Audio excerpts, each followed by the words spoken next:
DVS ম্যাডামের ক্লাসে তোমাদের সকলকে স্বাগতম। আমি ডিভিএস ম্যাডাম। সবার আগে চ্যানেলটা সাবস্ক্রাইবের পর প্রত্যেকে নোটিফিকেশন অন রাখবে, যাতে যখন যখন ভিডিও আপলোড হোক তোমাদের কাছে পৌঁছে যায়। আলোচনার বিষয় ক্লাস 7 সায়েন্স চ্যাপ্টার 3 আমরা একটু বুঝছিলাম, অর্থাৎ লাইন ভিত্তিক পড়াটা পড়ছিলাম এবং ছোট প্রশ্ন উত্তর আমরা করছি, সংকেত বুঝছি। তো যাই হোক, চ্যাপ্টার 3 আমরা পেজ নম্বর 90 পর্যন্ত, অর্থাৎ এতটা পর্যন্ত আমি করিয়ে দিয়েছিলাম। ঠিক আছে, আমি বলেছিলাম এখানে যোজ্যতা যেগুলো আছে, যা যা আছে যোজ্যতাগুলো একটু ভালো করে লার্ন করতে, কারণ ইম্পর্টেন্ট। ওকে, তো যাই হোক, আমি অল্প করে পড়াচ্ছি যাতে মাথায় ঢোকে। বেশি পড়তে পড়তে কি হবে যে লাস্টের দিকে তখন আমরা আর বুঝতে পারি না, গুলিয়ে যায়, সেটা যেন না হয় সেজন্য আমি অল্প করে পড়াচ্ছি এবং যাতে তোমরা বুঝতে পারো সেইভাবে বোঝাচ্ছি। তো পড়াটা যখন আমি পড়াবো খুব ভালো করে কনসেপ্টটা ক্লিয়ার করবে।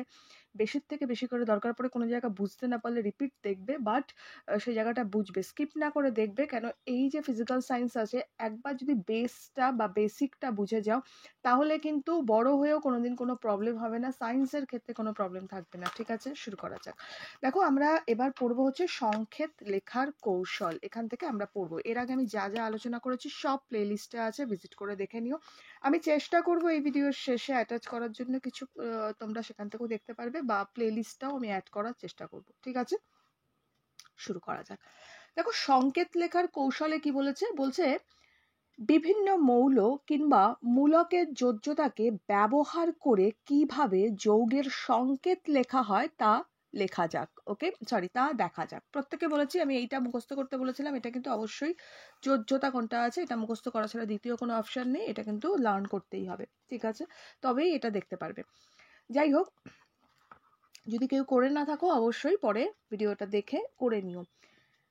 তাহলে ভিডিওটা লাইক করে দিও। কি বলছে, ধরা যাক এ ও বি দুটি মৌল বা মূলক যুক্ত হয়ে যৌগ গঠন করছে। কি করছে? দুটো মূলক যুক্ত হয়ে কি করছে? একটা যৌগকে গঠন করছে। এ বা এ মৌলের বা মূলকের যোজ্যতা কত? এম। এবং এটা অ্যাজ ফর এক্সাম্পল দেওয়া হয়েছে বি মৌলের বা মূলকের যোজ্যতা, আমি একটু বড় করে দিই সুবিধা হবে বুঝতে। ওকে, তাহলে বি কোথায় গেল? আচ্ছা, এবং বি মৌলের বা মূলকের যোজ্যতা হচ্ছে এন, অর্থাৎ এন। ওকে, বোঝা গেল। তাহলে এ মূলকের যোজ্যতা কথা বলেছে এম, আর বি মূলকের বলেছে কিন্তু এন। তাহলে বলেছে এ এবং বির দ্বারা গঠিত যৌগের সংকেত কত হবে? তাহলে সংকেতটা কি হওয়া উচিত? সংকেত হবে এ এন বি এম। তাহলে এটা কেন হলো? তোমার মাথায় প্রশ্ন আসে, তাহলে তো এ এম বি এন হওয়া উচিত, তাহলে এটা কেন হলো? এক্স্যাক্টলি, এটা কেন হলো দেখো কিভাবে হচ্ছে এটা। ধরো এটা হচ্ছে এ, এখানে কি না এম, আর বি এখানে কি না এন। কিন্তু লেখার সময় আমরা কি লিখলাম? না, আমরা লিখলাম হচ্ছে A N R B M. কেন এটা লিখলাম আমরা? এটা হবে এইভাবে ক্রস, অর্থাৎ এটা ক্রস করে এইভাবে, জাস্ট আ সেকেন্ড, এইভাবে হবে। ঠিক আছে, ঠিক আছে, এইভাবে হবে, অর্থাৎ এখানটা হবে এ কি হচ্ছে এন হবে, এই মাল্টিপ্লাই হবে। ঠিক আছে, এ এন হবে আর বি এন এম হবে। তাহলে আমরা করব এ এন বি এম। ঠিক আছে, এইভাবে গুণ করতে হবে আমাকে, গুণ। ওকে, এইভাবে ক্রস করে। তাহলে তাহলে বোঝা গেল কিভাবে A N R B M হয়ে গেল। এবার বলেছে মৌলের বা মূলকের যোজ্যতা যত সেই সংখ্যাকে এম, আর এ মৌলের বা মূলকের যোজ্যতা যত সেই সংখ্যাকে বি মৌলের বা মূলকের ডান দিকে একটু নিচে, এবং বি মৌলের বা মূলকের যোজ্যতা যত সেই সংখ্যাকে এ মৌলের বা মূলকের ডান দিকে লিখে প্রকাশ করতে হবে। সেটা হবে এ ও বি মৌল বা মূলক দ্বারা তৈরি যৌগের সংকেত। অর্থাৎ সেটাই বলেছে যে এ যেটা হবে, এর আমাদের যে মূলকটা আছে, মূলকের যোজ্যতা যত হবে সেই সংখ্যাকে কি করতে হবে? বি মৌল বা মূলকের ডান দিকে একটু নিচের দিকে বসাতে হবে, আর বি যেটা হবে সেটা কি করতে হবে? এর ডান দিকে একটু নিচের দিকে বসাতে হবে। তাহলে ক্রস করে আমাদের গুণ করে করতে হবে, এটাই, আর কিছু না। তাহলে বলেছে এবার দেখো কতগুলো জিনিস দিয়েছে, এটা আমরা একটু বুঝবো। বলছে অ্যালুমিনিয়াম অক্সাইডের সংকেত লিখতে হবে Al যোজ্যতা 3 এবং ও এর যোজ্যতা 2। সংকেত তৈরির সময় চার্জ A+ বা মাইনাস লেখা হবে না, এটা একটু খাতায় করতে হবে, আমাদের খাতায় বুঝতে হবে, নাহলে আমরা এটা বুঝতে পারবো না। দেখো সিম্পলি দেখো অ্যালুমিনিয়াম অক্সাইড, আমি পেন নিই, ধরো আমরা করব হচ্ছে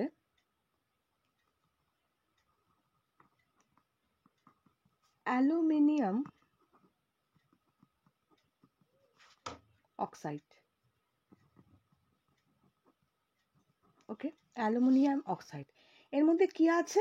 অ্যালুমিনিয়াম অক্সাইডের মধ্যে এর সংকেতটা কি আছে আগে বলি। এর সংকেত হচ্ছে Al2O কি না 3, ঠিক আছে। তাহলে এর মধ্যে কি আছে? এর মধ্যে আগে লিখব, আচ্ছা এখানটা একটু লিখে দিই বেশি করে, তাহলে প্রথমটা বুঝতে সুবিধা হবে। এর মধ্যে আমাদের Al, প্রথমে অ্যালুমিনিয়ামে Al থাকছে, আর অক্সাইডের কি থাকছে না O থাকছে, ঠিক আছে। Al যার যোজ্যতা কত না 3 এর যোজ্যতা, আর O এর যোজ্যতা হচ্ছে কি না 2। এবার আমি লেখার সময় কিভাবে লিখব, ধরো এখানে আমি Al লিখলাম, ঠিক আছে। Al একটু কাছে হতো, Al হচ্ছে এর যোজ্যতা আমি কত বললাম না এর যোজ্যতা হচ্ছে 3, আর আরেকটা আমি কি বললাম না আমি বললাম O অর্থাৎ অক্সাইড, এটার কি হবে, এটার যোজ্যতা কত না এটার যোজ্যতা হচ্ছে 2, ঠিক আছে। এবার মাথায় রাখতে হবে যখন যোজ্যতা লেখার সময় আমি কোনো প্লাস দেবো না, বাট এটা অ্যাকচুয়ালি কি, এটা যৌগের মানে যৌগের মধ্যে যেটা চার্জ থাকে সেটা কত থাকে না প্লাসে থাকে, ঠিক আছে। এটা যখন লিখবো আমরা যোজ্যতা লিখলে 3 লিখবো সিম্পলি কথা, বাট আমি যদি আরেকটু ডিটেলসে যাই তাহলে আমি যদি আমি লিখতে চাই এখানটা, ধরো আমি লিখলাম মৌলের কি না মৌলের চিহ্ন Al, আর এখানে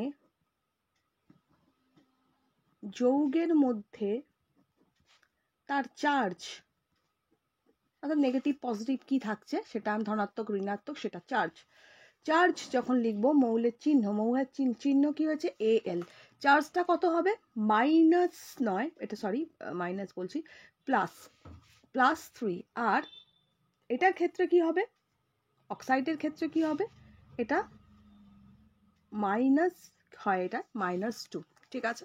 এবার আমরা যখন এটা করব, আমরা করার সময় এটা কি করব না ক্রসে করব, এইভাবে ক্রসে করব, আমরা যখন করব এইভাবে ক্রসে করব, তাহলে ক্রস করলে আমাদের কি দাঁড়িয়ে যায় না Al হয়ে যায় হচ্ছে Al কোথায় হয়ে যাচ্ছে না 2, -2, মাইনাস আমরা লিখবো না, মাইনাস প্লাস কোনোটাই লিখবো না লেখার সময়, তাহলে Al এর ক্ষেত্রে কি হয় 2 হয়ে যায়, আর O এর ক্ষেত্রে কি হয়ে যায় 3 হয়ে যায়, মাইনাস প্লাস করবো না, তাহলে O3, সিম্পলি কি দাঁড়ালো AlO3। এটা অনেক ডিটেলস করে বোঝালাম, বড় করে এত দরকার থাকে না লেখা, ছোট্ট করে লিখে দিতে হয়। ধরো আমি আরেকটা তোমাদের বোঝাচ্ছি, ধরো মিথেনটা বোঝাচ্ছি। মিথেনের কি হয়, আমরা মিথেনের সংকেতে কি লিখে থাকি,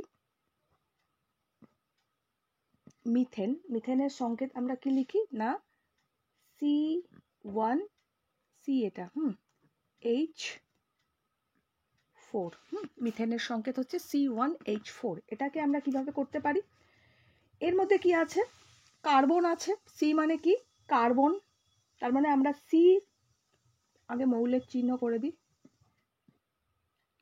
মৌলের চিহ্ন, এখানে কি করব যৌগের মধ্যে তার যোজ্যতা, ক্লিয়ার, মৌলের চিহ্ন আর যৌগের মধ্যে তার যোজ্যতা সরি। তাহলে সি এখানে কি, সি মানে হচ্ছে কার্বন, এখানে আমি লিখবো কার্বন, এই জায়গাটা লিখি, ঠিক আছে। আর এটা কত না এটা হচ্ছে কার্বন, যেটা হবে কার্বনের এটা হবে হচ্ছে 4 আমরা লিখব, আর H মানে আমাদের কি না হাইড্রোজেন, এটা আমরা কত লিখব না 1 লিখবো। এবার লেখার সময় কি হয়ে যায় আমি বলেছি ক্রস হয়ে যায়। ক্রস হলে কি দাঁড়াচ্ছে দেখো C1H4, তাই তো C1H4, ঠিক আছে। তাই মিথেনের সংকেত কিন্তু আমরা কি লিখে থাকি না 1টা তো আমরা ইউজ করি না, সাধারণত আমরা কি লিখি মিথেনকে না CH4, ঠিক আছে। 1টা আমরা লিখি না, আমরা লিখি সিম্পলি CH4 কে করি। ওকে, বোঝা গেল ব্যাপারটা ক্লিয়ার হলো। তাহলে আমরা ঠিক এইভাবে করব, মৌলটা এইভাবে আছে তার সংকেতটা আমরা এইভাবে করব। এবার দেখো দুটো জিনিস বলবো, এটা ভালো করে দেখবে। ধরো আমি লিখবো হচ্ছে ক্যালসিয়াম অক্সাইড, ক্যালসিয়াম অক্সাইড যদি আমি লিখতে চাই, ক্যালসিয়াম অক্সাইডে কি হবে Ca, ওকে, আর অক্সাইডে O আমরা করতে পারি। ক্যালসিয়ামের এখানে যোজ্যতা কত 2, আর অক্সাইডের এটা কি 2, এখানেও 2 এখানেও 2। যখন এটা হচ্ছে তখন কি হয় না 2টা কাটা হয়ে যায়, কাটা পড়ে যায়, ঠিক আছে। ধরি না, আমরা ধরে কেটে দিই, ঠিক আছে। কারণ কি দুটোই ক্যাটায়ন আর অ্যানায়ন উভয় পাশেই কি আছে 2 আছে, ঠিক আছে। ক্যাটায়ন আর অ্যানায়ন উভয় পাশেই 2 থাকার জন্য সেই 2টা কিন্তু তখন বাদ পড়ে যায়। তখন আমরা কি লিখে থাকি, তখন আমরা লিখি এটা হচ্ছে না CA, এটা C লিখলাম রে, CaO, ঠিক আছে। কি হলো CaO, কারণ এই 2টাও কাটা পড়ে গেল, এই 2টাও যখন এটাতেও 2 আছে এটাতেও 2 আছে, এর যোজ্যতাও 2 এটাও 2, তো কাটা পড়ে গেলে এটা হয়। কিন্তু যোজ্যতা কিন্তু সব মুখস্থ রাখতে হবে, মুখস্থ না রাখলে কোনো দ্বিতীয় কোনো অপশনই নেই। ওকে, তাহলে CaO হবে। ধরো আমি আরেকটা দিচ্ছি এরকমই, জিঙ্ক অক্সাইড, জিঙ্ক অক্সাইড, ঠিক আছে। জিঙ্ক অক্সাইড, এটা কি হবে জিঙ্ক অক্সাইড আমরা কি লিখতে পারি, ধরো জিঙ্ক কি হবে Zn, জিঙ্ক হচ্ছে, আর এখানে অক্সাইডে আমরা কি লিখবো না O লিখবো, Z লিখলাম এটা, আচ্ছা Zn, আর এটা হচ্ছে O। তাহলে Zn এখানে আমরা যৌগের কত যোজ্যতা ধরতে পারি না 2 ধরতে পারি, আর এটার অক্সিজেনের এটা কি আছে অক্সাইডের 2। তাহলে এটা আমরা কি করব না আমরা দুটোতেই 2 আছে, ক্যাটায়ন আর অ্যানায়ন উভয় পাশেই 2 আছে, 2 থাকার জন্য 2টা কাটা পড়ে যাবে, 2টা থাকবে না, বাদ পড়ে যায়, যাকে আমরা বলতে পারি। তাহলে আমরা সংকেতটা লেখার সময় কি লিখতে পারবো না লিখবো Zn আর কি না O, মনে থাকবে। তখন আমাদের সংকেত হয়ে গেল জিঙ্ক অক্সাইডের সংকেত, তাহলে কি আমরা কি লিখবো ZnO। ওকে, এই 2টা কিন্তু থাকবে না, মনে থাকবে, সংকেত হিসাবে আমরা এটা ব্যবহার করব। তাহলে যখন কমন 2 থাকে তখনের ক্ষেত্রে কিন্তু এটা হয়। ওকে, যেমন ধরো আরো অনেক হয়, আমি নেক্সট পার্ট বাই পার্ট যখন বোঝাবো তখন আমি এই জিনিসটা আরো ভালো করে তোমাদের ক্লিয়ার করব। ওকে, এখন আমরা নেক্সট পড়াটায় যাই, কি বলছে দেখি। তাহলে এই পেজটা কনসেপ্টটা ক্লিয়ার হলো, এটা ভালো করে দেখে নেবে। আচ্ছা একটা কথা বলি, এইখানে যতগুলো এই দেখছো না ইলেকট্রন কি ছাড়ছে কি নিচ্ছে, এই যে ছবিগুলো খুব ইম্পর্টেন্ট, ভালো করে হাইড্রোজেনের কতগুলো কি থাকে, তারপরে হিলিয়ামের কি থাকে, লিথেনের কি থাকে, এগুলো ভেরি ভেরি ভেরি ইম্পর্টেন্ট। এই ছবিগুলো কিন্তু খুব ভালো করে দেখবে, পরীক্ষায় কিন্তু এটা গঠন দিয়ে দেয় কিন্তু করতে। ওকে, কতগুলো কি আছে, হাইড্রোজেনের কটা কি আছে, সমস্ত কিছু, ঠিক আছে। তো যাই হোক, ওটা আমি বুঝিয়েছি আগের পার্ট যখন পড়িয়েছি, বুঝিয়েছি। আমি এখন নেক্সট আসি। আচ্ছা, নেক্সট আমাদের বলেছে নিচের কতগুলো মৌলের চিহ্ন যোজ্যতা দেওয়া আছে, আগের পৃষ্ঠার পদ্ধতি ব্যবহার করে যৌগগুলোর সংকেত লেখো, প্রয়োজনে শিক্ষক শিক্ষিকার সাহায্য নাও। খুবই ইজি এটা।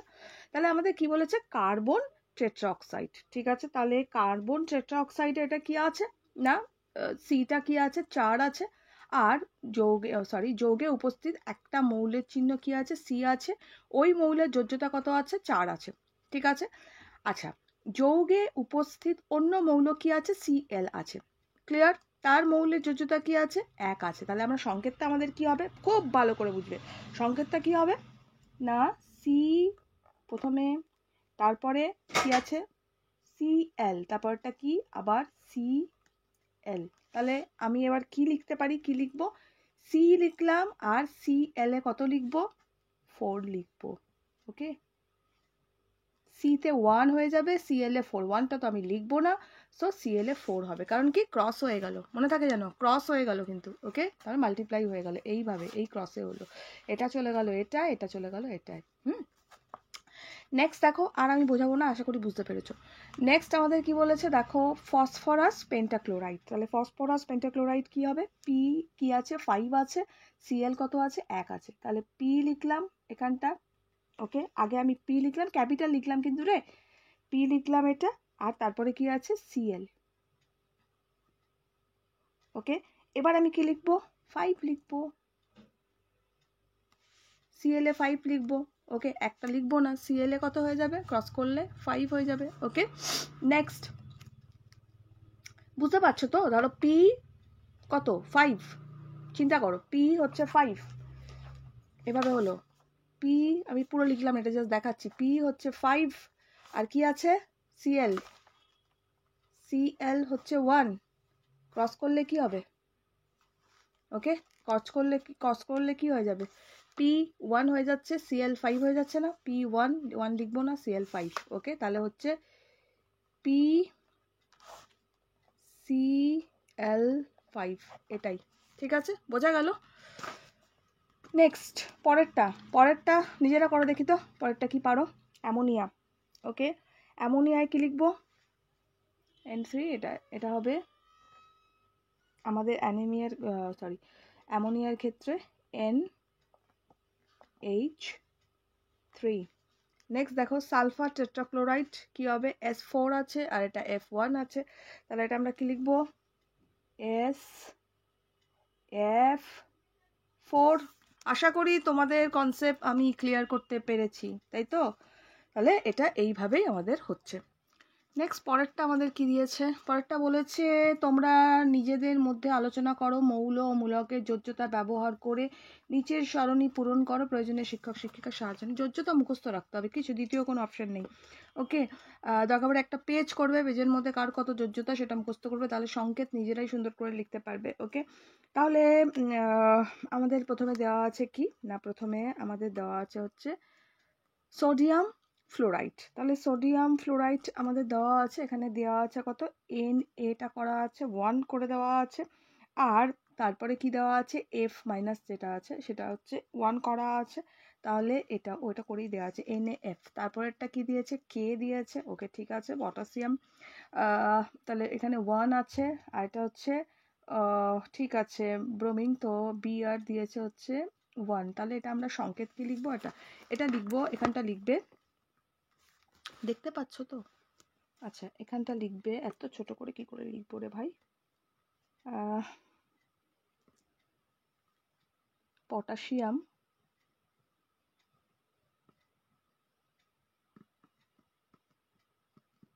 এটা লিখবো পটাশিয়াম ব্রোমাইড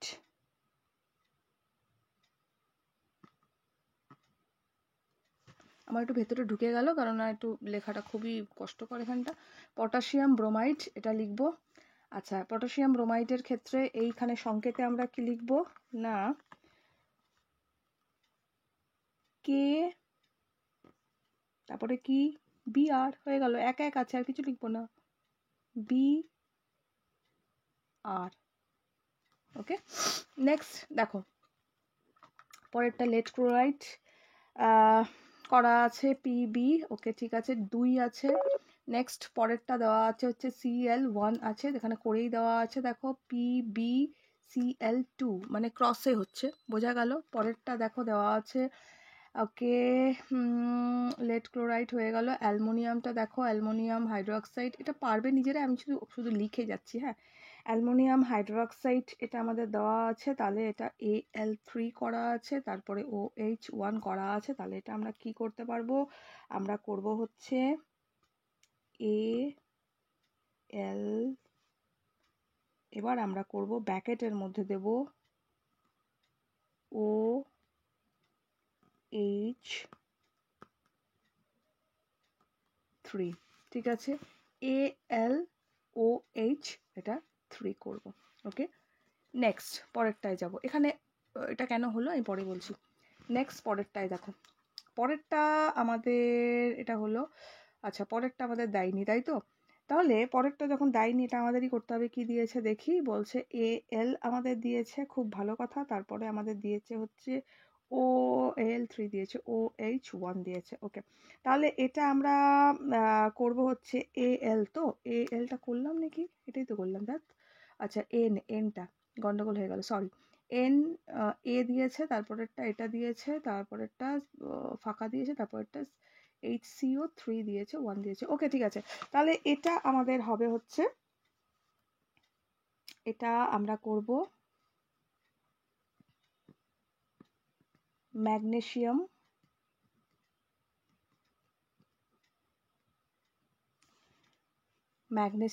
এটা আমরা করব, আর ও অক্সাইড, তাহলে এনটা কিন্তু, হ্যাঁ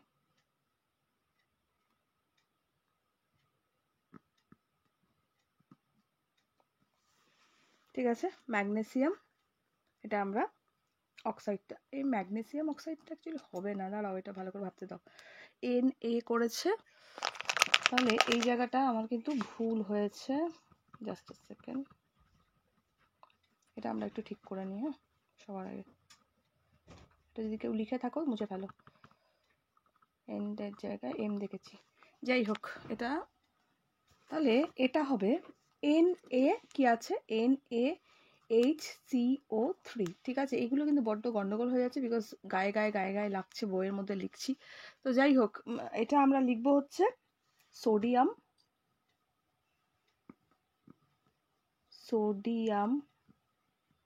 বাইকার্বনেটও আমি লিখতে পারি, বা আমি হাইড্রোজেন কার্বনেটও লিখতে পারি, একই ব্যাপার।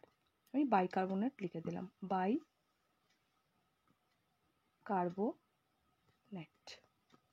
ঠিক আছে। কি লিখলাম, সোডিয়াম বাইকার্বনেট, কোনটা, এটা নয় কিন্তু, এইটা এন এটা।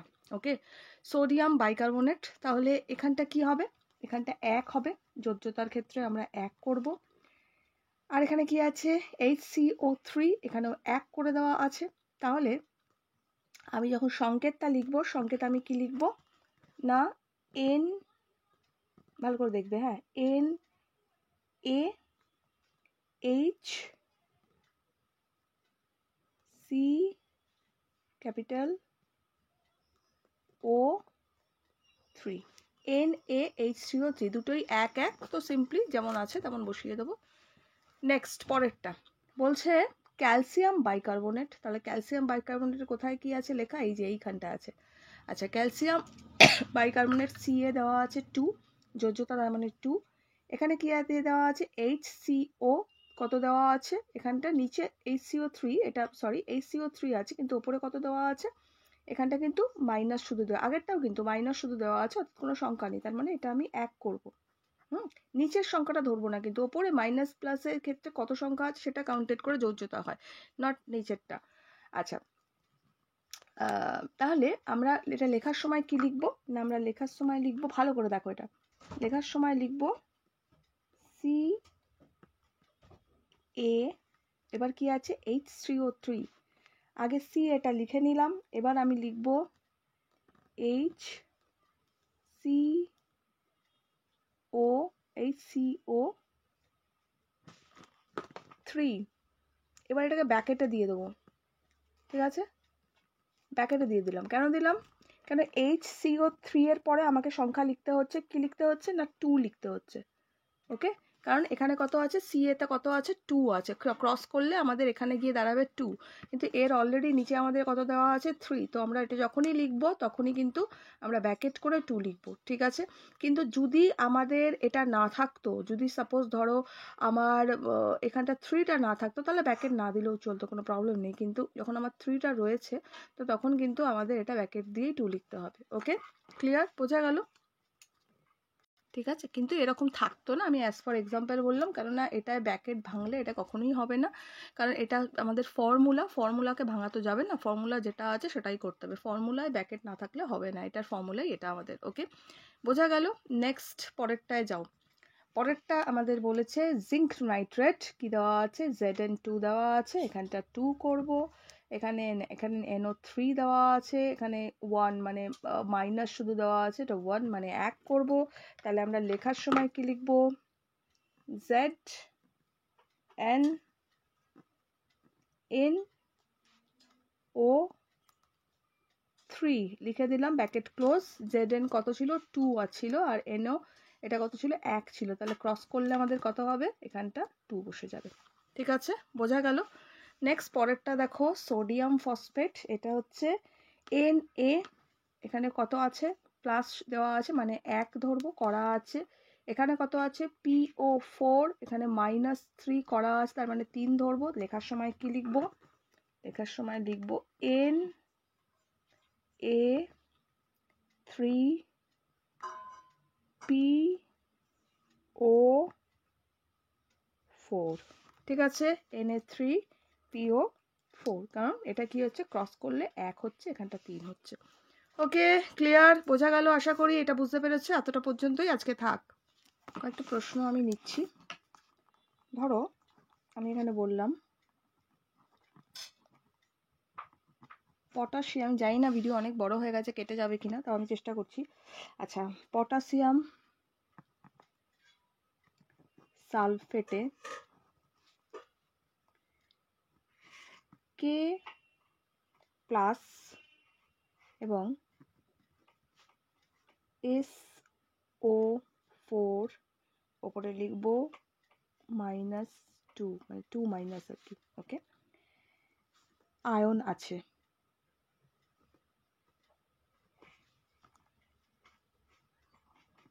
পরীক্ষা এভাবেই আসবে। ঠিক আছে, আয়ন আছে। তাহলে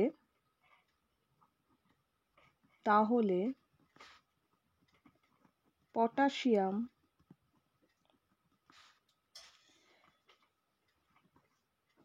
সালফেটের সংকেত কি হবে? কি হবে? উত্তর K2SO4। কারণ কি K2SO4 কেন হলো? দেখো, K এর মাথায় শুধু প্লাস চিহ্ন আছে, তার মানে আগে একটা 1 ধরলাম আমরা। SO4 এর মধ্যে -2 মাইনাস আছে, ঠিক আছে, তার মানে দুটো। যদি আমি ক্রস করি, ক্রস করলে কি হবে? ক্রস করলে SO4 এর এখানে চলে আসবে তোমাদের, ওর নামটা কি জানো? 1, তার মানে এটা লেখার কোনো প্রয়োজন নেই, SO4টাই বসে যাবে। আর K এর এখানে চলে আসবে কত? 2, তার মানে এটা 2 হবে। ঠিক আছে, ক্লিয়ার? নেক্সট, এতক্ষণ যদি ভালো করে দেখে থাকো আশা করি সবগুলো বুঝে গেছো। নেক্সট পরেরটা, এই ধরনের পরীক্ষায় পাবে, আসবেই আসবে। নেক্সট, ক্যালসিয়াম আয়ন ও ফসফেট মূলক দিয়ে গঠিত যৌগের সংকেত কি হবে? উত্তর কি বলেছে? ক্যালসিয়াম আয়ন ও ফসফেট মূলক। তাহলে সরি, আমরা কি লিখব? উত্তর আমরা লিখব সি। বাবা, সি এর কি ছিঁড়ি লিখলাম রে। আচ্ছা, যাকগে, আমরা লিখব Ca3PO4 ব্র্যাকেট ক্লোজ, এবার 2। ঠিক আছে, আমাদের প্রত্যেকের যোজ্যতা নিজেদের মাথায় রাখতে হবে, তবে গিয়েই কিন্তু করতে পারবো এগুলো। ওকে, নেক্সট পরেরটা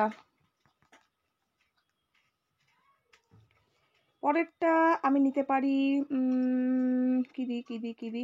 আচ্ছা, কোনো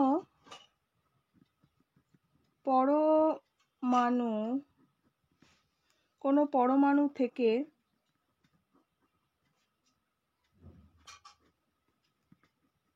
ইলেকট্রন বেরিয়ে গেলে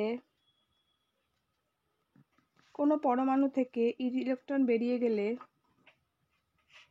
উৎপন্ন হয়, কোনো পরমাণু থেকে ইলেকট্রন যদি আমাদের তোমার বেরিয়ে যায়, কি উৎপন্ন হবে? না, ক্যাটায়ন। ক্যাটায়ন উৎপন্ন হয়। নেক্সট প্রশ্ন, যারা বুঝতে পেরেছো প্রত্যেকে কমেন্টস করবে, হ্যাঁ ম্যাম বুঝতে পেরেছি, ঠিক আছে। আচ্ছা, সালফেট সালফেট মূলকের যোজ্যতা কত? বলো, লিখে ফেলো। যোজ্যতা লিখে ফেলো কত? সালফেট মূলকের যোজ্যতা কত? কি লিখবো? না, সালফেট যে আমাদের মূলক আছে তার যোজ্যতা হচ্ছে 2।